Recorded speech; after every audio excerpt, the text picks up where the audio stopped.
Terima kasih Smart Listener. Anda masih bersama kami di spesial program untuk hari ini, masih bersama Kepala Dinas Perdagangan Kota Makassar, Bapak Andi Muhammad Yasir, dan saya tidak sendiri untuk pagi hari ini.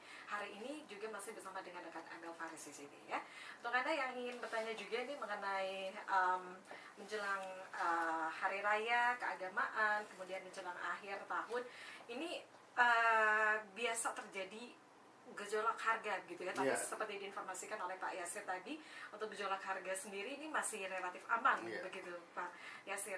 Baik, dari beberapa komoditi pangan tadi yang disebutkan ya, untuk saat ini relatif stabil begitu Pak Yasir, tapi tentunya ada juga berbagai komoditi pangan yang tentunya dalam artian ini sering bermasalah dan memicu inflasi, dan tentunya ini harus mendapat perhatian lebih dari Dinas Perdagangan. Seperti itu Pak. Baik, bahwa memang ada beberapa komoditi itu yang memang harus mendapat perhatian lebih, yang tidak hanya dari Dinas Perdagangan, tetapi kita semua yang termasuk dalam tim pengendalian inflasi daerah. Baik, mohon tunggu sebentar Pak Yasir, dan perlu kami informasikan juga Pak Yasir, kalau pagi hari ini Smart Listener untuk siaran Makassar saat ini kita live di channel YouTube Smart FM Makassar ya, pagi hari ini. Kita sapa dulu. Selamat pagi menjelang siang. Iya. Baik, kita lanjut lagi Pak Yasir, silakan. Untuk informasi tadi seperti apa untuk komoditi tertentu yang tentunya ini memicu berbagai masalah dan tentunya harus mendapat perhatian lebih dari Dinas Perdagangan Kota Makassar, silakan. Jadi begini, tadi waktu break tetap ini berjalan ya? Tidak. Jadi begini, kita memberikan perhatian lebih. Ada beberapa ya, itu biasa cabai, bawang putih, bawang merah. Kenapa? Karena pertama kita menghadapi hari-hari besar keagamaan, Natal dan juga Tahun Baru. Ya. Biasa cabai ini adalah tanaman yang perlu mendapatkan sinaran matahari, ya, 70% di dalam sehari semalamnya. Ya. Dan kita tahu pada bulan-bulan seperti ini adalah bulan pancaroba, dimulai dari musim penghujan, sehingga inilah kita jaga distribusinya, sehingga kita selalu sidak di pasar, ketersediaannya, harganya dan lain sebagainya. Alhamdulillah, kecuali biasanya ini juga yang sedikit agak mengganggu, apa kalimat yang tepat ya, sedikit menjadi bahan pemikiran adalah ketersediaan LPG 3 kg. Ini juga sempat gitu ya, kalau di masyarakat juga sempat khawatir gitu kan. Katanya aman gitu, tapi kenyataannya susah sekali dapatnya Pak. Jadi begini, jadi saya juga biasa terenyuh ya. Karena dari kantor saya balik ke rumah, ada beberapa pangkalan yang saya lalui. Di situ terjadi antrian panjang. Terus terang, mudah-mudahan stakeholder yang berhubungan ini juga mendengar Smart FM. Saya ingin menyampaikan, saya biasa nggak enak perasaan saya melewati mereka itu. Iya. Rasanya saya nggak tahu diri gitu melewati mereka yang antrian LPG 3 kg. Mudah-mudahan ya stakeholder yang berkenaan dengan ini ya bisa memperhatikan ini. Kenapa? Sebentar, Pak, ada Pak Endang ya, kita baik. coba hubungi dulu. Selamat siang Pak Endang. Iya, apa kabar Pak Endang? Pak Endang. Baik, Pak Endang. Iya. Kami dengan Pak Yasir ini, Kadis Perdagangan Kota Makassar, Pak Endang. Apa kabar Pak Yasir? Alhamdulillah baik Pak Endang. Iya.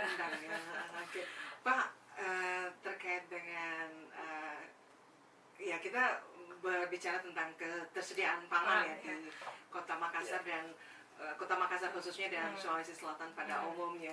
Nah, dari Bank Indonesia sendiri nih Pak Endang ya, kita bisa banyak tahu nih terkait inflasi maupun deflasi yang terjadi di Makassar maupun di Sulawesi Selatan saat sekarang ini, khususnya di 2019 ini jelang 2020. Iya, seperti apa Pak Endang? Memang untuk bahan makanan jadi itu ya, Makassar itu mengalami inflasi atau kenaikan harga sekitar 7,5 buat sekitar 7,36% angka pastinya. Sementara makanan-makanan yang sudah jadi yaitu kenaikan harganya 3,4%.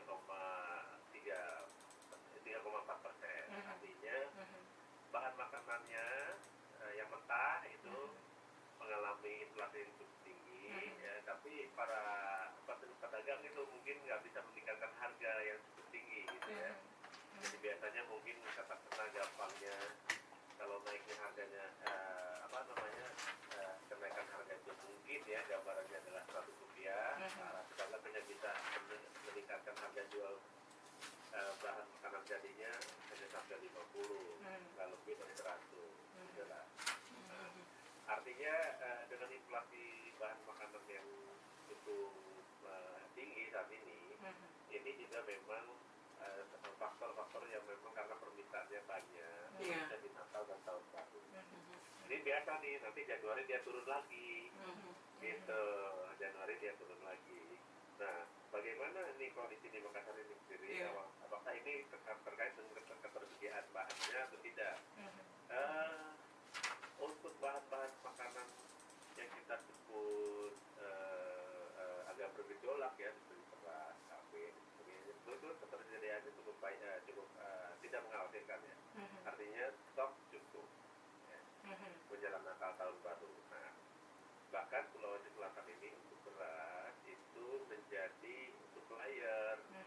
Jadi produksinya 4 juta ton per tahun, tapi mengkonsumsi hanya 900.000. Menjadi supplier sendiri Pak Endang ya. Ini ke mana-mana saja nih, untuk ke daerah-daerah mana saja nih? Ataukah di kawasan timur Indonesia dan Jakarta. Jadi beras kita tuh dijual juga antara pulau juga, Pulau Jakarta. Ya. Di Wajo dari Sidrap itu berasnya datang ke sana tuh. Apakah ini tidak memenuhi kebutuhan di Makassar? Sangat tercukupi. Sangat tercukupi gitu. Jadi sudah dihitung kebutuhan kita masih bisa dijual 3 juta ton. Ya, gitu. Ya, oke. Kalau boleh tahu nih Pak, untuk inflasi di bulan November ya, karena ini baru terlewatkan bulan November, itu sudah berada di posisi berapa Pak Endang? Kita hitung tahunannya saja ya. Kita hitung tahunannya saja. Iya. Inflasi sampai dengan November ini 3,18. 32,87. Nah, diperkirakan nanti Kota Makassar itu inflasi secara umumnya hanya sampai 3,18. Jadi masih di bawah target Bank Indonesia. Gitu. Apa sih yang diharapkan dengan inflasi yang seperti itu Pak Endang? Ya sebetulnya angka inflasi ini secara umum karena belakangnya harga beras dan sebagainya tadi yang dihitungnya itu cukup rendah ya, kecuali bahan makanan jadi tadi. Yang diharapkan oleh kita adalah sebetulnya pertama dari sisi masyarakat ya, jangan belanja berlebihan. Ya, masyarakat belanja Jangan panik gitu Pak ya. Jangan panik. Announcer ya biasa panik. Jangan sehingga mengakibatkan barang-barang mungkin harganya Naik ya. naiknya, kemudian juga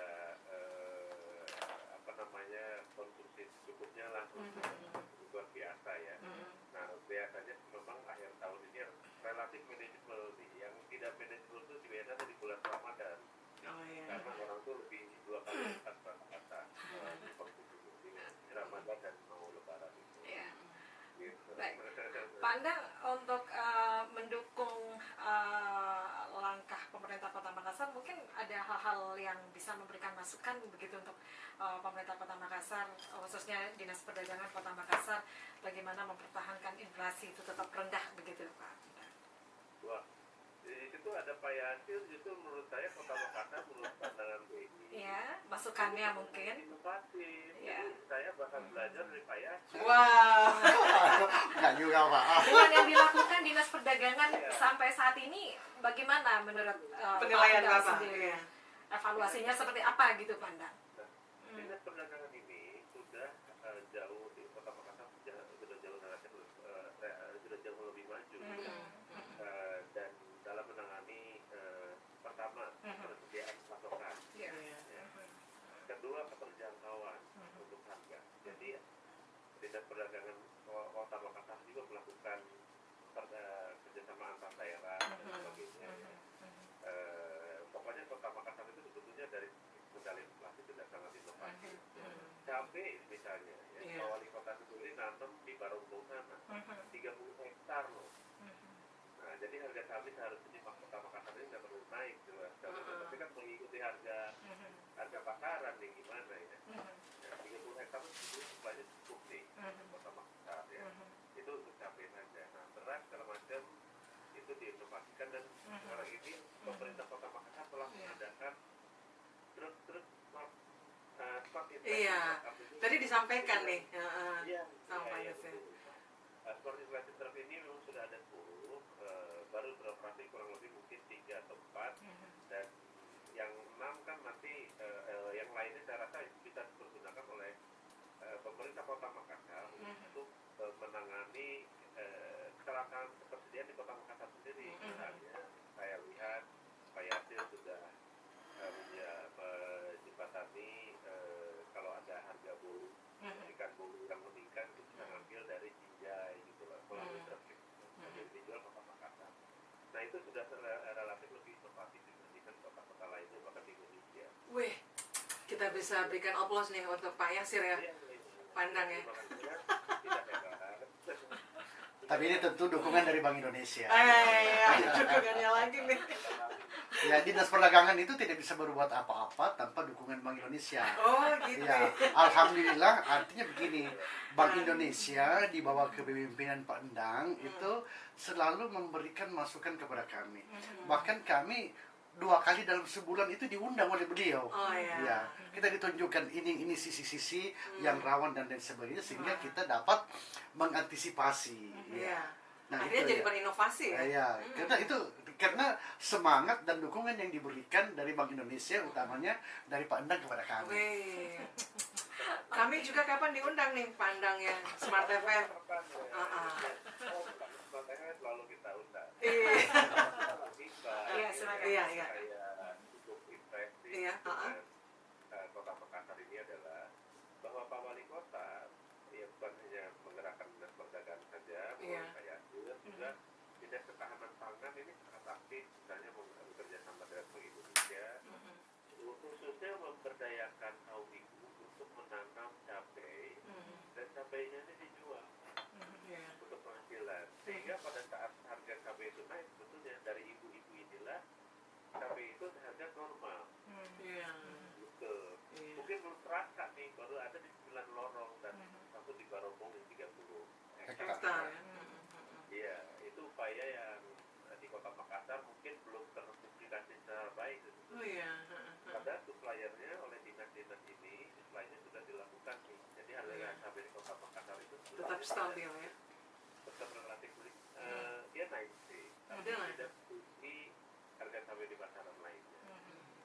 Tapi tidak terlalu tinggi ya Pak. Jadi kita bisa bilang ya lumayan stabil lah ya Pak ya, kalau melihat cabai di pasar. Oke. Satu lagi Pak Endang nih untuk bisa meningkatkan, apalagi nih yang perlu ditingkatkan dari pemerintah Kota Makassar ini untuk bisa pengendalian inflasi ini perlu dilakukan secara struktural begitu Pak Endang? Secara struktural sebetulnya kita harus bisa menjaga produksi ya. Artinya pada saat memang harga itu mengkhawatirkan itu produksi dan ketersediaan itu harus dijaga. Artinya secara struktural juga supply untuk produksi komoditas inflasi terutama cabai dan ikan bulu itu harus tetap dijaga. Masalahnya adalah misalnya contohnya ikan bulu ya. Ikan bulu itu harganya kan ditetapkan oleh Jakarta per kilonya. Karena banyak sekali ikan bulu kita yang memang nanti ke sana. Jadi orang kan lebih untung menjual ke Jakarta daripada tidak Ke Makassar ya. karena ikan bulu kita itu berkualitas, tidak bau ini. Nah, secara struktural lainnya adalah penyediaan database, ya, data tentang neraca arus barangnya. Jadi misalnya komoditas cabai berapa kilo tersedia di mana, kapan panennya, kemudian disalurkan kemana, itu datanya saya sementara ini mungkin masih belum rapi. Padahal kalau ada kembali ke data lagi nih Pak ya. Betul, Ya. data itu. Insya Allah mungkin nanti kita bekerja sama dengan Dinas Perdagangan untuk bisa mengatasi hal ini Iya. melalui teknologi lah. Iya. Jadi survei gitu. Baik.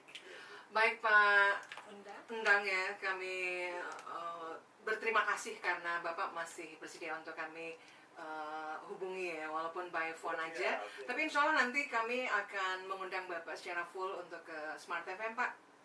Kami Ya. harus bersurat ya untuk berbicara tentang refleksi akhir tahun nih Pak. Boleh, Iya, boleh iya. bersurat, boleh tinggal WA aja. Oh Oke, siap. Oke. Baik Pak Endang, ada yang mau disampaikan untuk Smart Listener mungkin? Untuk closing statementnya Pak Undang. Ya, pertama mungkin pada masyarakat pada saat Natal tahun baru ini, kalau untuk konsumsi tolong Jangan berlebihan ya. Ya, jangan berlebihan sesuai dengan kebutuhan. Iya.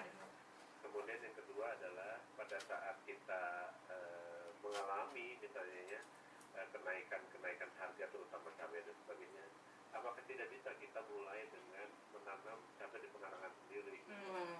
Ya, itulah mungkin seperti itu agar kita bisa mengendalikan harga. Sebetulnya inflasi itu juga memang diperlukan ya, tapi asal jangan berlebih. Ya. Baik. Terutama nanti pada saat Ramadan tahun depan, tolong kami juga menghimbau kepada masyarakat kembali jangan konsumsi sesuatu berlebihan. Iya. Jadi Tetap pas-pas itu aja ya. gitu ya. Sesuai kebutuhan lah saja ya. Baik. Baik Pak Endang ya, terima kasih untuk waktunya. Selamat Iya, oke. kembali beraktivitas Pak Endang. Ya, terima kasih. Iya. Assalamualaikum Pak.